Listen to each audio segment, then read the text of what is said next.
Hey guys, Gemma ASD rocks. Interesting thing I want to talk about is muscle development in children who are diagnosed very young. So there are a number of different areas that I'm going to cover, but this will be less the case for children who are diagnosed after the age of 7. So it's known within the autism world and within every medical profession that the earlier a child is diagnosed, the more severe the autism.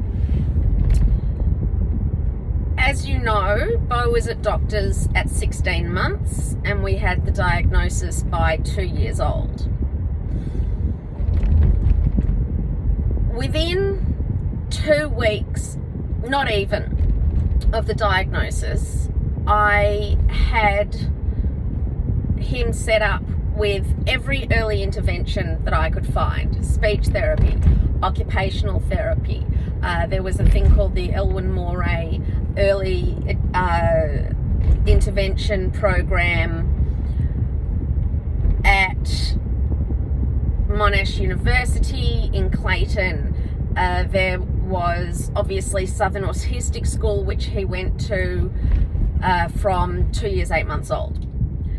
So what's this got to do with muscle development?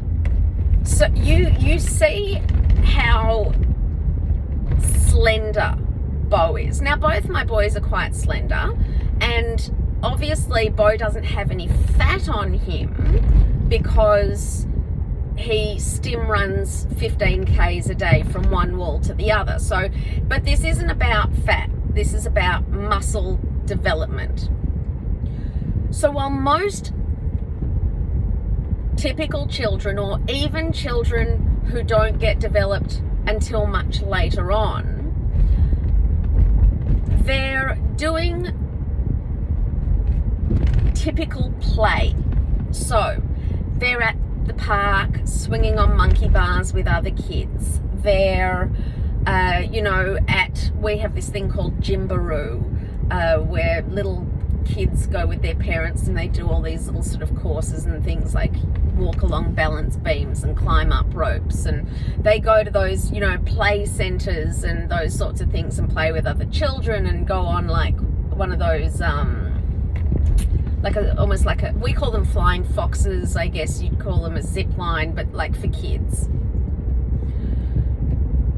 So all of the hand strength, the arm strength, the jumping, the playing, the skipping rope, it develops the children's muscles so that as they get older, they're able to do things that Bo can't do. For example, open up a packet of his own food. He doesn't have the finger strength, or tie his own shoelaces, or turn a key in a door, because children who play with other children are physically touching each other from kindergarten or daycare. Now, Bo didn't go to daycare because, we tried, and I tried even before he was diagnosed, but he couldn't cope with the change of environment and the noise, and until I had managed to get him to bond with one particular person, ultimately, even when he was there, he would sit in a corner and read a book or look at a book. I didn't know he was reading at that age. But he would always go to a corner, whereas all the other kids would be colouring in, drawing, playing, going outside, climbing. So because that develops your child's muscles, finger strength, hand strength, arm strength, leg strength, all of those sorts of things, you get a reasonably developed child. if you have a child who is on the severe end of the spectrum or is diagnosed quite young and doing a lot of early intervention, the early intervention is all based on cognitive, receptive communication and expressive communication. It's all cognitive. It's about understanding what is turn taking, what is play, what is imaginary play. Well, you know, it's all working on trying to get the brain to understand things that come very typically for typical children. So now, had I not been so caught up in a 7-day-a-week program, getting Bo cognitively to a level where, you know, I see kids so young, so young, understanding things like, you know, take your jacket off and put it under the pram. I mean, kids are still in strollers when they're being given directions to do things. And Bo, you simply couldn't have done that. As you've seen from the early videos, he didn't even respond to his name. So when he wasn't in a program, because I always went into speech therapy, I went into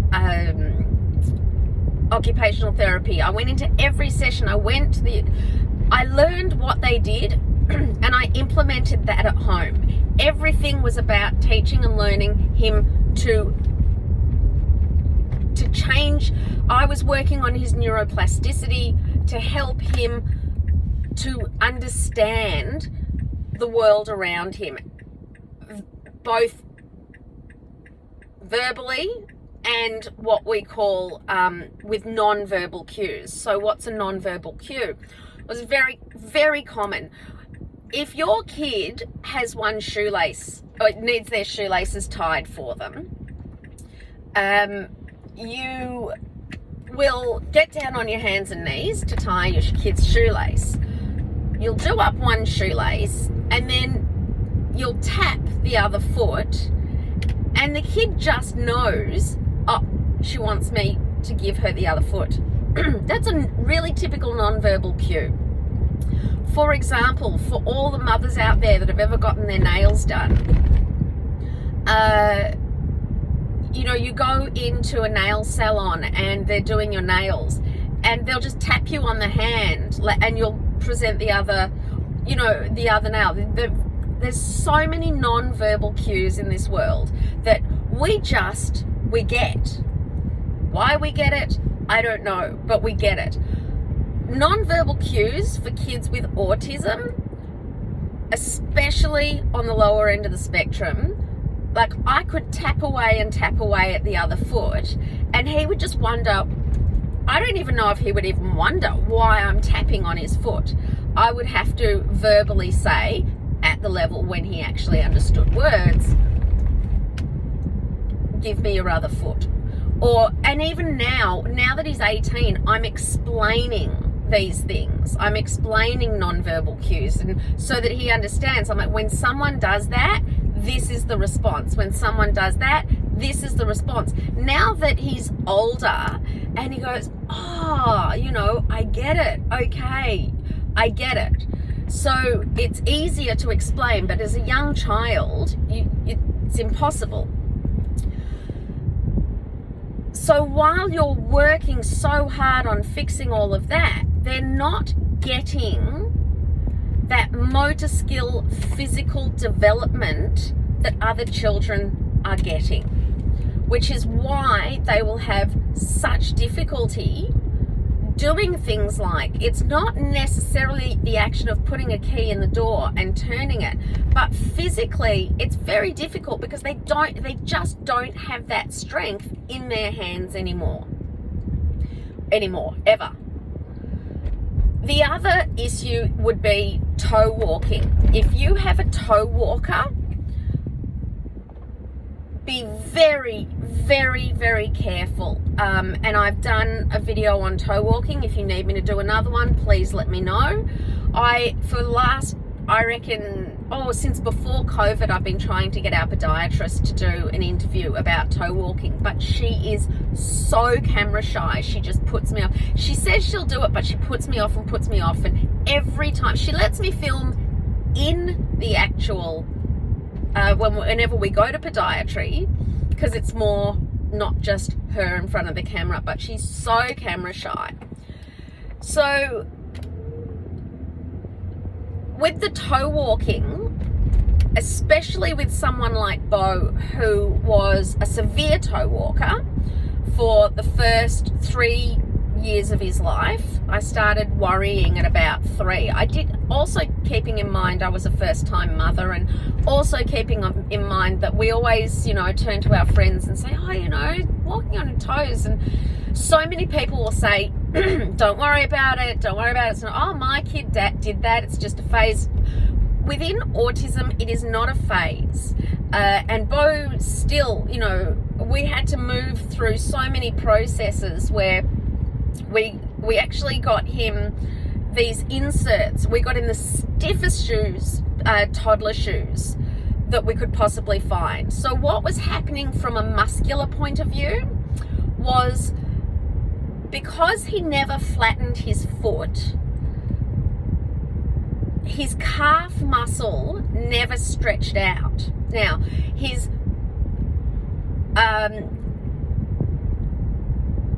I'm trying to think of the right word for it. So his thigh muscles overdeveloped very much. He had the legs of a ballet dancer. Stunning, except that a ballet dancer works both sides of their flexibility. It's not just on your toes all the time. You'll see they always stretch. They flex, they stretch, they flex, they stretch. So the calf muscle bunches up and it never actually stretches out. So it becomes what a podiatrist would call it becomes tight. So, and then the Achilles, the actual Achilles, that becomes short. It never stretches because they never put their feet flat. So because you have overdevelopment of the buttocks and the thighs, right, this will bring the knees into being knock-kneed. But what will happen is you will end up with, from the knee down, you'll find that the legs splay out like a tripod. So you've got knock knees with splayed out legs, because you'll often get a pronation of the foot, which is a rolling in of the foot, of the what part would you, I mean, technically ankle.